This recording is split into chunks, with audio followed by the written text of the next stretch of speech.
কেউ যা ইচ্ছা তাই দলের লেবাস নিয়ে এই এলাকায় কোনো এলাকায় নেতৃত্ব দিতে পারবে না, মাতবদি করতে পারবে না।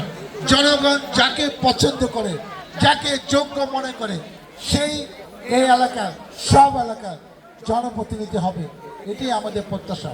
সবাইকে আমাদের অনেক শুভেচ্ছা, অনেক অভিনন্দন। আজকে মনে হচ্ছে এটি একটি ঈদ উৎসব। এরকম উৎসব অনেকদিন এলাকাবাসী দেখে নাই, আমিও দেখিনি। আমরা চাই সবাইকে নিয়ে সবার আনন্দ আমরা সবাই ভাগাভাগি করে নিব। আসুন আমরা দ্বিতীয় পর্বে সাংস্কৃতিক অনুষ্ঠানের সবাই উপভোগ করি। ঢাকার থেকে শিল্পী এসেছে, তারা সঙ্গীত পরিবেশন করবে। মাঠের ভিতর কেউ যাবেন না, কেউ গেলে দূরের থেকে নাচানাচি করে, কারণ এখান থেকে অনুষ্ঠানটা দেখতে অনেকে স্বাচ্ছন্দ্য বোধ করে না, মনে হয় একটা বিশৃঙ্খলা হবে।